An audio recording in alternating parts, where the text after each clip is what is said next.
क्या सच में कोई किसी को वश में कर सकता है, या सच कुछ और है, कुछ ऐसा जिसे जानने से पहले ही तुम उससे डरने लगते हो? तुमने सुना है वशीकरण, एक शब्द जो अपने साथ रहस्य भी लाता है और डर भी। लोग कहते हैं कुछ मंत्र होते हैं, कुछ क्रियाएं होती हैं जिनसे किसी को भी अपने नियंत्रण में लाया जा सकता है। कोई तुम्हें चाहे, कोई तुम्हारी बात माने, कोई तुम्हारे बिना रह न सके, यही वशीकरण है, ऐसा कहा जाता है। लेकिन मैं तुमसे पूछता हूं, अगर यह सच है तो फिर हर इंसान क्यों नहीं इसका इस्तेमाल करता? क्यों हर टूटे हुए रिश्ते में लोग इसे नहीं आजमाते? क्यों हर असफल प्रेम कहानी में कोई मंत्र काम नहीं करता? या फिर कहीं ऐसा तो नहीं कि तुम पहले से ही वश में हो? जरा ध्यान से देखो। तुम कहते हो मुझे उस व्यक्ति ने अपने वश में कर लिया, लेकिन क्या सच में उसने तुम्हें पकड़ा है, या तुम खुद ही उसके पीछे भाग रहे हो? कोई तुम्हें नजरअंदाज करता है और तुम और भी ज्यादा उसकी तरफ खींचते चले जाते हो। कोई तुम्हें प्यार देता है और तुम उसके बिना अधूरे महसूस करने लगते हो। क्या ये वशीकरण नहीं है? और अगर है तो ये किसने किया? तुम्हें लगता है बाहर कोई शक्ति है, कोई अदृश्य ताकत जो तुम्हारे मन को नियंत्रित कर रही है। लेकिन कभी तुमने यह सोचा कि तुम्हारा मन खुद ही इतना अस्थिर है कि उसे नियंत्रित करने के लिए किसी और की जरूरत ही नहीं पड़ती? तुम्हारा डर, तुम्हारी इच्छाएं, तुम्हारी असुरक्षाएं, ये सब मिलकर तुम्हें पहले ही वश में कर चुके हैं। और फिर कोई आता है, कोई शब्द कहता है, कोई व्यवहार दिखाता है, और तुम सोचते हो उसने तुम्हें अपने वश में कर लिया। असल में उसने कुछ नहीं किया, तुम पहले से ही तैयार थे वश में होने के लिए। वशीकरण का सबसे बड़ा रहस्य यही है, ये बाहर से नहीं आता, ये भीतर से पैदा होता है। लेकिन तुम्हें यह मानना मुश्किल लगता है, क्योंकि अगर तुम मान लोगे कि तुम्हारा मन ही तुम्हें नियंत्रित कर रहा है, तो तुम्हारे पास किसी और को दोष देने का विकल्प खत्म हो जाएगा। तुम्हें जिम्मेदारी उठानी पड़ेगी, अपने हर आकर्षण की, अपने हर लगाव की, अपने हर डर की। और यही वह चीज है जिससे तुम बचना चाहते हो। इसलिए तुम कहानियां बनाते हो, तांत्रिकों की, मंत्रों की, गुप्त शक्तियों की, ताकि तुम यह कह सको मैं नहीं, किसी और ने मुझे वश में किया है। लेकिन सच्चाई हमेशा इतनी सरल होती है कि उसे स्वीकार करना सबसे कठिन हो जाता है। तो सवाल यह नहीं है कि वशीकरण सच है या झूठ, सवाल यह है कि तुम्हारे भीतर ऐसा क्या है जो किसी के भी शब्दों से, किसी के भी व्यवहार से इतनी आसानी से प्रभावित हो जाता है। और जब तक तुम इस सवाल का सामना नहीं करते, तब तक तुम हर बार यही सोचते रहोगे कि कोई और तुम्हें नियंत्रित कर रहा है, जबकि हकीकत यह है तुम खुद ही अपने ही मन के वश में हो। लेकिन अगर यह भीतर से शुरू होता है, तो फिर यह प्रक्रिया काम कैसे करती है? मन एक अजीब यंत्र है, यह तर्क से कम और संकेतों से ज्यादा चलता है। तुम्हें लगता है कि तुम निर्णय ले रहे हो, पर सच ये है कि अधिकतर फैसले तुम्हारे भीतर पहले ही तय हो चुके होते हैं। कभी ध्यान दिया है, जब कोई तुम्हें बार बार कहता है कि तुम खास हो, तो धीरे धीरे तुम सच में खुद को खास महसूस करने लगते हो। और जब कोई लगातार तुम्हें नज़रअंदाज करता है, तो तुम्हारा मन उसी की तरफ खिंचता चला जाता है। यह कोई जादू नहीं है, यह मन की संरचना है। मन को एक बीज की तरह समझो, जो भी विचार बार बार उसमें डाला जाए वह धीरे धीरे जड़ पकड़ लेता है, और फिर एक दिन वही विचार तुम्हारी वास्तविकता बन जाता है। यही कारण है कि डर सबसे बड़ा द्वार बन जाता है। जिसे जितना ज्यादा डर होता है, वह उतना ही ज्यादा किसी के प्रभाव में आता है, क्योंकि डर में मन सिकुड़ जाता है, और सिकुड़ा हुआ मन आसानी से दिशा बदल लेता है। इसी तरह इच्छा भी काम करती है। जिस चीज की तुम्हें तीव्र चाह होती है, वही तुम्हारी कमजोरी बन जाती है। कोई तुम्हारी उस चाह को छू दे और तुम उसके पीछे चल पड़ते हो। तुम सोचते हो वह मुझे आकर्षित कर रहा है, लेकिन सच्चाई यह है कि तुम्हारी अपनी ही इच्छा तुम्हें खींच रही है। और फिर आता है विश्वास। अगर तुम्हें यकीन हो जाए कि कोई व्यक्ति तुम्हें नियंत्रित कर सकता है, तो तुम अनजाने में खुद को उसके सामने समर्पित करने लगते हो। ये सब धीरे धीरे होता है, इतना धीरे कि तुम्हें पता भी नहीं चलता। मन पहले एक विचार को स्वीकार करता है, फिर उसे दोहराता है और फिर उसी के अनुसार व्यवहार करने लगता है। यही है भीतर की प्रोग्रामिंग। कोई बाहर से आकर तुम्हें नियंत्रित नहीं करता, वह सिर्फ एक संकेत देता है। बाकी काम तुम्हारा मन खुद करता है। और सबसे दिलचस्प बात यह है, यह प्रक्रिया हमेशा चल रही होती है। तुम हर दिन हर पल किसी न किसी के प्रभाव में होते हो। कभी किसी की बातों से, कभी किसी की नजरों से, कभी किसी की उपस्थिति से।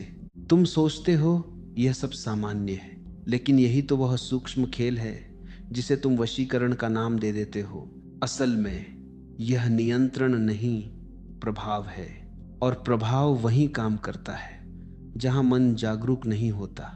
अगर तुम अपने विचारों को आते जाते देख सको, अगर तुम अपने भीतर उठती इच्छाओं को पहचान सको, तो कोई भी तुम्हें प्रभावित नहीं कर पाएगा। लेकिन समस्या यही है, तुम देखते नहीं, तुम बस प्रतिक्रिया करते हो। और जो व्यक्ति प्रतिक्रिया करता है वह हमेशा किसी न किसी के प्रभाव में रहेगा। तो अब सवाल थोड़ा बदल जाता है। यह नहीं कि कौन तुम्हें वश में कर रहा है, बल्कि यह कि तुम्हारे भीतर ऐसा क्या है जो हर संकेत को पकड़ लेता है, हर शब्द को सच मान लेता है और हर भावना के पीछे बहने लगता है। और जब तुम यह देखने लगते हो कि प्रभाव कैसे काम करता है, तब एक और परत खुलती है। तुमने जिसे अब तक वशीकरण समझा था, वह दरअसल दो अलग दिशाओं का मिश्रण है। एक है आकर्षण और दूसरा है नियंत्रण। और इन दोनों के बीच का अंतर इतना सूक्ष्म है कि अक्सर दिखाई ही नहीं देता। आकर्षण स्वाभाविक होता है, जैसे फूल खिलता है और उसकी खुशबू अपने आप फैलती है। कोई प्रयास नहीं, कोई योजना नहीं, फिर भी लोग उसकी ओर खींचते चले जाते हैं। लेकिन नियंत्रण, वह प्रयास से पैदा होता है। वहाँ एक इच्छा होती है किसी को अपने अनुसार ढालने की। वहाँ एक छिपा हुआ डर होता है खो देने का, अस्वीकार कर दिए जाने का। अब तुम सोचो, जब तुम किसी के पास जाते हो तो तुम्हारे भीतर क्या चल रहा होता है? क्या तुम उसे समझना चाहते हो या उसे पाना चाहते हो? यह फर्क बहुत गहरा है। समझने में खुलापन होता है, पाने में पकड़ होती है। और जहां पकड़ होती है, वहीं से नियंत्रण की शुरुआत होती है। तुम कहते हो मैं उसे अपने वश में करना चाहता हूं, लेकिन इसका सीधा अर्थ है मैं उसे जैसा है वैसा स्वीकार नहीं कर पा रहा।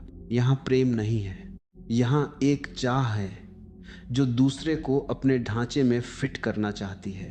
और यही वह जगह है जहाँ भ्रम पैदा होता है, क्योंकि जो व्यक्ति स्वाभाविक रूप से आकर्षक होता है वह किसी को पकड़ने की कोशिश नहीं करता, वह बस होता है और उसकी उपस्थिति ही पर्याप्त होती है। लेकिन जो भीतर से असुरक्षित होता है वह हर समय किसी को बांधने की कोशिश करता है। वह चाहता है कि सामने वाला उसकी मर्जी से चले, उसके अनुसार सोचे, उसके अनुसार महसूस करे। और यही वह क्षण है जहां वशीकरण का विचार जन्म लेता है। असल में यह दूसरों को नियंत्रित करने की कोशिश नहीं है, यह अपनी ही अस्थिरता को छिपाने का एक तरीका है। तुम जितना ज्यादा किसी को पकड़ना चाहते हो, वह उतना ही दूर जाता है। और फिर तुम सोचते हो मुझे कोई तरीका चाहिए जिससे मैं उसे रोक सकूं। यहीं से तंत्र मंत्र और वशीकरण की कहानियां शुरू होती हैं।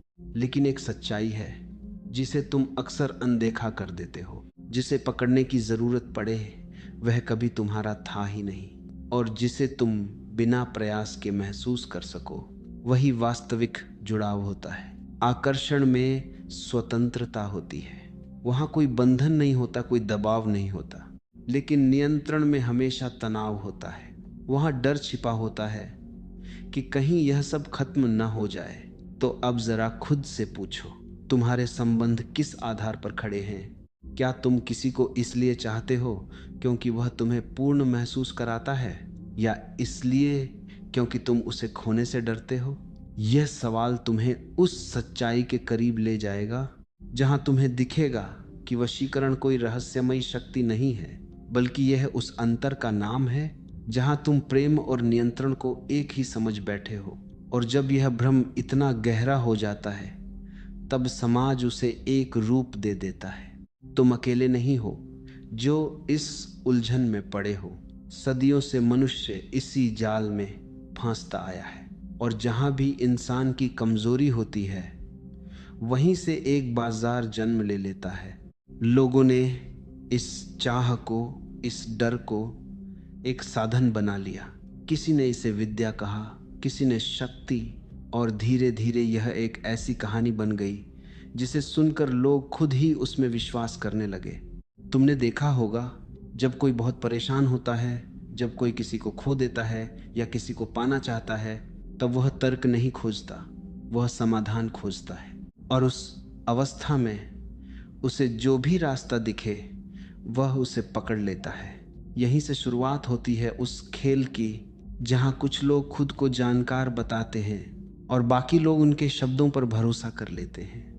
वे कहते हैं हम तुम्हारी समस्या हल कर देंगे, और तुम सुनते हो क्योंकि तुम्हारे भीतर पहले से ही एक खालीपन है। वह खालीपन ही तुम्हें खींचता है। कोई बाहर से तुम्हें मजबूर नहीं करता, तुम खुद ही उस दिशा में बढ़ते हो। और जब विश्वास जुड़ जाता है तो हर छोटी सी घटना भी तुम्हें चमत्कार लगने लगती है। अगर कुछ अच्छा हो जाए तो तुम कहते हो देखो यह काम कर गया। अगर कुछ ना हो तो तुम सोचते हो शायद मुझसे ही कुछ कमी रह गई। इस तरह तुम धीरे धीरे उस कहानी के हिस्से बन जाते हो जो किसी और ने तुम्हारे लिए बनाई है। लेकिन सच्चाई इतनी सरल है कि उसे समझना कठिन लगता है। कोई भी व्यक्ति तुम्हें तब तक प्रभावित नहीं कर सकता जब तक तुम्हारे भीतर कोई दरार ना हो, और समाज उन दरारों को और गहरा करता है। तुम्हें यह सिखाया जाता है कि तुम्हें किसी की जरूरत है, कि तुम अकेले अधूरे हो, कि बिना किसी के तुम्हारी कोई कीमत नहीं। जब यह विचार तुम्हारे भीतर बैठ जाता है तो तुम किसी को भी पकड़ने के लिए तैयार हो जाते हो। और फिर कोई आकर कहता है मैं तुम्हें वह दे सकता हूं जो तुम चाहते हो। तुम बिना सोचे समझे उसके पीछे चल पड़ते हो। यह सब एक चक्र बन जाता है। कमजोरी से विश्वास, विश्वास से निर्भरता, और निर्भरता से और गहरी कमजोरी। तुम सोचते हो कि तुम्हें कोई बाहर से नियंत्रित कर रहा है, लेकिन असल में तुम उस विचार के गुलाम बन चुके हो जो तुम्हारे भीतर डाला गया है। और यही सबसे बड़ा भ्रम है। जिसे तुम चमत्कार समझते हो वह दरअसल तुम्हारी ही मानसिक स्थिति का परिणाम होता है। कोई जादू नहीं होता, कोई अदृश्य शक्ति तुम्हें नहीं बांधती। बस तुम्हारा अपना ही विश्वास तुम्हें एक दिशा में ले जाता है जहां से लौटना मुश्किल हो जाता है। तो अब जरा ठहर कर देखो, तुम्हारे निर्णय सच में तुम्हारे हैं या वे उन कहानियों का हिस्सा हैं जो तुम्हें बचपन से सुनाई जाती रही हैं। और जब यह साफ दिखाई देने लगता है कि बाहर कोई तुम्हें बांध नहीं रहा, तब एक बिल्कुल अलग दरवाज़ा खुलता है। अब तक तुमने ध्यान बाहर रखा था, कौन क्या कर रहा है, कौन तुम्हें कैसे प्रभावित कर रहा है। लेकिन अब दृष्टि धीरे धीरे भीतर मुड़ती है, और यहीं पर एक चौंकाने वाली बात सामने आती है। जिसे तुम हमेशा दूसरों पर लागू करते रहे, वही शक्ति तुम्हारे भीतर छुपी हुई है, पर उसका अर्थ बिल्कुल अलग है। यह किसी और पर अधिकार जमाने की ताकत नहीं है, यह खुद पर स्पष्टता लाने की क्षमता है। जब तुम अपने भीतर उठती हर भावना को देख पाते हो, बिना उसे दबाए, बिना उसके पीछे भागे, तो एक दूरी बनती है। वही दूरी तुम्हें मुक्त करती है। अभी तक जो भी तुम्हें खींचता था, जो भी तुम्हें अस्थिर करता था, वह सब इसलिए संभव था क्योंकि तुम उसके साथ बह जाते थे। लेकिन जैसे ही देखने की क्षमता जागती है, बहाव रुकने लगता है। तुम्हारे भीतर एक केंद्र बनता है जहां से तुम हर चीज को देख सकते हो, पर उसमें खोते नहीं हो। और यही असली परिवर्तन है। अब तुम्हें किसी को रोकने की जरूरत नहीं पड़ती, क्योंकि तुम खुद ही स्थिर हो जाते हो। तुम्हें किसी को अपने अनुसार बदलने की इच्छा नहीं रहती, क्योंकि तुम्हारे भीतर कोई कमी महसूस नहीं होती। और धीरे धीरे तुम्हारे आसपास का माहौल बदलने लगता है। लोग तुम्हारी तरफ आकर्षित होते हैं, लेकिन यह आकर्षण अलग होता है। इसमें कोई दबाव नहीं होता, कोई छिपी हुई चाह नहीं होती। यह बस एक शांत उपस्थिति होती है जो बिना कुछ कहे भी बहुत कुछ कह जाती है। यही वह स्थिति है जहां प्रभाव अपने शुद्ध रूप में प्रकट होता है। तुम किसी को पकड़ते नहीं, फिर भी लोग तुम्हारे पास आना चाहते हैं। तुम किसी को बदलने की कोशिश नहीं करते, फिर भी तुम्हारे साथ रहकर लोग बदलने लगते हैं, क्योंकि अब तुम प्रतिक्रिया से नहीं, जागरूकता से जी रहे हो। और जागरूकता में एक अलग ही ऊर्जा होती है। वह न तो आक्रामक होती है, न ही कमजोर। वह बस स्पष्ट होती है। और स्पष्टता में एक अजीब सी शक्ति होती है जो बिना शोर किए भी गहराई से असर डालती है। अब सवाल यह नहीं रहता कि तुम्हें क्या पाना है, सवाल यह हो जाता है कि तुम कितने जागे हुए हो। क्योंकि जैसे जैसे जागरूकता बढ़ती है, वैसे वैसे तुम्हारा प्रभाव भी बदलता है। अब वह किसी तकनीक का परिणाम नहीं होता, वह तुम्हारे होने का स्वाभाविक परिणाम बन जाता है। और तब एक नई समझ जन्म लेती है कि असली ताकत किसी और को झुकाने में नहीं, बल्कि खुद के भीतर स्थिर होने में है। यहीं से वह स्थिति शुरू होती है जहां तुम्हें कुछ करने की जरूरत नहीं रहती, और फिर भी बहुत कुछ अपने आप होने लगता है। और जब यह होने लगता है, तब एक अंतिम परत धीरे धीरे खुलती है। अब तुम खोज नहीं रहे, अब तुम देख रहे हो। पहले तुम्हारा हर कदम किसी परिणाम की तरफ था, किसी को पाने के लिए, किसी को रोकने के लिए, किसी को अपने करीब लाने के लिए। लेकिन अब भीतर एक अजीब सी शांति उतरती है जहां पाने और खोने का खेल फीका पड़ने लगता है। तुम्हें एहसास होता है जिसे तुम इतनी देर से पकड़ने की कोशिश कर रहे थे, वह कभी तुम्हारे हाथ में था ही नहीं। और जिसे तुम खोने से डरते रहे, वह कभी तुमसे अलग था ही नहीं। यह समझ धीरे धीरे तुम्हारे पूरे अनुभव को बदल देती है। अब संबंध बोझ नहीं रहते, वे एक सहज प्रवाह बन जाते हैं। तुम किसी के साथ होते हो क्योंकि होना अच्छा लगता है, न कि इसलिए कि तुम्हें उसकी जरूरत है। और जब जरूरत खत्म होती है तो डर भी अपने आप गिर जाता है। डर के बिना नियंत्रण की चाह भी समाप्त हो जाती है। अब तुम किसी को प्रभावित करने की कोशिश नहीं करते। और यही वह क्षण है जब तुम्हारा प्रभाव सबसे गहरा हो जाता है, क्योंकि अब उसमें कोई स्वार्थ नहीं है, कोई छिपा हुआ उद्देश्य नहीं है। तुम बस वैसे ही होते हो जैसे तुम हो। और इस सादगी में एक ऐसी गहराई होती है जिसे शब्दों में बांधना मुश्किल है। लोग इसे महसूस करते हैं पर समझ नहीं पाते। वे सोचते हैं इसमें कोई रहस्य है, कोई विशेष कला है, लेकिन सच्चाई इससे भी ज्यादा सरल है। यह केवल जागरूकता का परिणाम है। जैसे ही तुम अपने भीतर के हर उतार चढ़ाव को देखना सीख जाते हो, तुम उससे ऊपर उठने लगते हो। और जब तुम ऊपर उठते हो तो कोई भी परिस्थिति तुम्हें नीचे खींच नहीं पाती। यही वास्तविक स्वतंत्रता है। अब तुम्हारे पास कुछ खोने के लिए नहीं है, इसलिए तुम्हें कुछ पकड़ने की भी जरूरत नहीं है। और जब पकड़ छूट जाती है, तब जीवन अपने असली रूप में प्रकट होता है। यहाँ कोई नियंत्रण नहीं है, कोई बंधन नहीं है, सिर्फ एक खुलापन है, एक सहजता है। और इसी सहजता में एक गहरा प्रभाव छुपा होता है जो बिना प्रयास के ही फैलता चला जाता है। अब अगर कोई तुम्हारे पास आता है तो वह तुम्हारी वजह से नहीं, बल्कि उस शांति की वजह से आता है जो तुम्हारे आसपास है। और अगर कोई चला जाता है तो उसमें भी कोई पीड़ा नहीं रहती, क्योंकि अब तुम जानते हो कि किसी को रोकना कभी समाधान नहीं था। यह समझ अंतिम नहीं है, यह एक शुरुआत है। एक ऐसी शुरुआत जहां सवाल खत्म नहीं होते, बल्कि और गहरे हो जाते। अब तुम बाहर नहीं देखते, तुम भीतर उतरते हो। और हर बार जब तुम भीतर जाते हो, एक नई परत खुलती है, एक नई सच्चाई सामने आती है। तो अब यह जानना महत्वपूर्ण नहीं कि कोई किसी को वश में कर सकता है या नहीं। महत्वपूर्ण यह है कि तुम अपने ही भीतर कितनी स्पष्टता के साथ जी रहे हो। क्योंकि जिस दिन यह स्पष्टता पूर्ण हो जाती है, उस दिन न कोई तुम्हें बांध सकता है और न ही तुम्हें किसी को बांधने की जरूरत रह जाती है।